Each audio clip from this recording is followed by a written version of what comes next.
Hey there, friends. Welcome back to the show. This is Velma Knowles from Leaders Pathway, the place where leaders go to grow.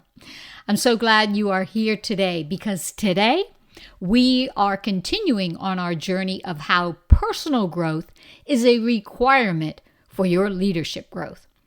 Now, on our last episode, we kicked things off with stage 1 of personal growth, self-awareness. Self-awareness, you might recall, is that stage of planting the seed of growth. You and I have to first be aware of our need for growth in order to move forward and grow. So to continue growing as a leader, you need to know the impact of stage 2 of your personal growth, which is self-acceptance. Now, this is the stage, my friend, where the magic starts to happen for you. I know this to be true because this is the stage, self-acceptance, when the light bulb went on for me in my leadership growth. This is the stage when things changed as I grew as a leader. And this is the stage when things will change for you too, when you embrace it.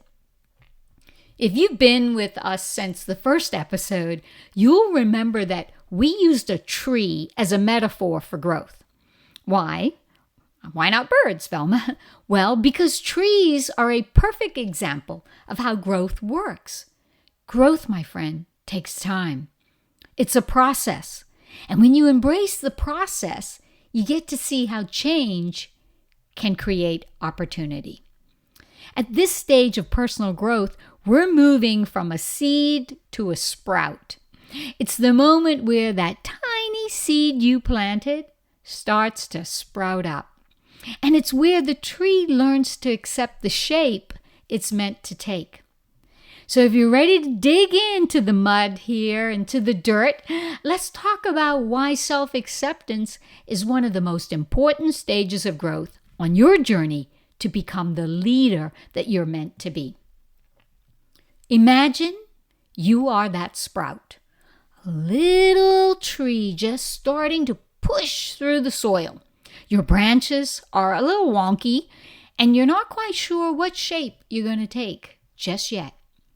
But somewhere down inside, you know this to be true. You have to accept who you are. You have to accept who you are in the moment and where you are right now on your leadership journey. Before you can grow to who you are meant to be as a leader, you need to accept who you are now as a leader. You see, just like the young tree, you're growing into something great, but it won't happen until you embrace where you are in the process. Sure, the tree might be crooked, or maybe some branches don't grow the way that it's expected, but it doesn't try to be something it's not. And neither should you. The tree learns to stretch towards the sun and grow into the tree that it's meant to be. And so should you. Self-acceptance, as it relates to leadership, it works the same way. You've got to accept where you are right now in your growth process. This is the I'm not perfect and that's okay stage. The place where we get to let go of the idea of being a perfect leader and instead focus on being the best version of ourselves. Besides, I'm sure you will agree, perfection is overrated. So in this stage, you might be wondering, well, why this self-acceptance is so critical for my leadership growth. Well, think about it like this.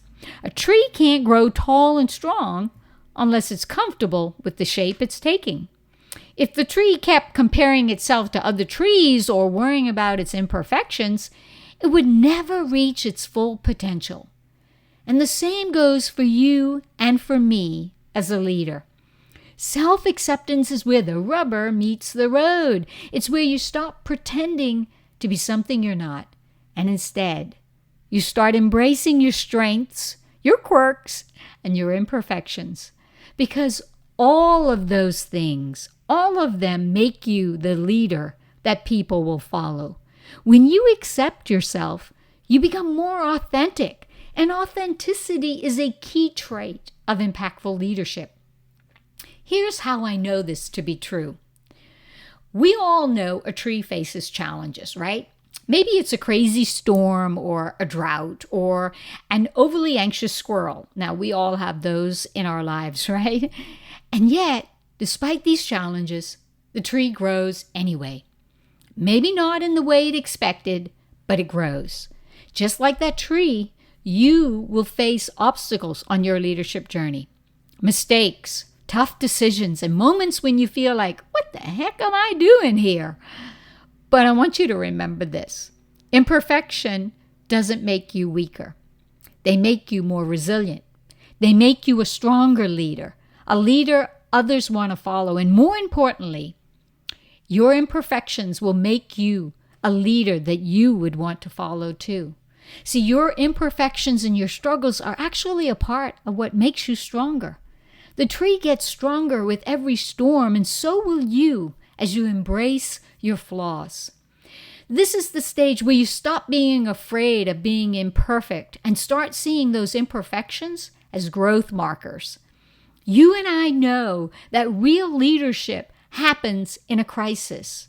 It's how it shows up when those challenges face you as a leader. How do you respond? Not react. But if you are like me, you might be thinking, well, how do I embrace self-acceptance where I am right now as a leader, as I grow forward? Well, how do you move forward from self-acceptance, being this nice to have, into something we actually need to be practicing?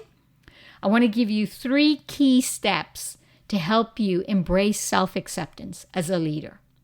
The first key to embrace self-acceptance as a leader is to recognize that imperfection is a part of the journey. Think of it like this. A tree isn't perfect, and neither are you. Growth isn't about being perfect. It's about being real. Instead of stressing over mistakes, see them as part of the learning process. You and I will make mistakes, but you and I are not a mistake. You're a leader, not a robot, so let imperfection be a part of your superpowers. The second key to embracing self-acceptance as a leader is to celebrate your strengths and be real about your weaknesses too. A tree's branches may not all be the same length, right? But they're all important. And similarly, as a leader, you've got strengths and you've got weaknesses. And that's completely okay. Embrace them both. Be real about where you need to grow, and don't make it all about your weaknesses. Make it about using your strengths to become stronger. When you embrace your strengths and your weaknesses, it makes you human. And the third key to embrace self-acceptance as a leader is to be patient with yourself. Growth, like anything that's good, it takes time. Just like the sprout has to be patient as it grows, you have to be patient as you grow. Your growth as a leader won't happen overnight. I know, break out the Kleenex boxes, right? Some days it will be harder than others. But as long as you keep growing, you're moving in the right direction. There is no shame, my friend, in admitting that sometimes it's tough. It's tough to accept yourself, especially when you're constantly surrounded by people who just seem to have it all together. And that's where a coach comes in. See, a coach will help you see the value in your imperfections. A coach, they'll help you see your strengths and show you how to sharpen those strengths to make you a more powerful leader. A coach will provide that mirror for you to reflect on your blind spots and offer the support and encouragement that you need to accept your current self, all the time while challenging you to grow. When you start accepting yourself for who you are right now, you're actually laying the foundation for something that's to come. You're not accepting that it's okay. You are accepting where you are as you build to where you want to go. Well, that's it for today, leaders. Let me encourage you to take a moment and reflect on where you are right now. Accept yourself fully and recognize this. You are a work in progress. We all are. And regardless of where you are on your leadership journey, growth is a continuous process. Just like with trees, every branch, every leaf, every imperfection, they are all part of your growth as a leader. So until next time, I want you to keep growing and embracing your leadership journey. I'll see you on the next episode where we'll dig a little bit deeper into stage 3 of the 5 stages of personal growth for leadership. You've got this. God bless.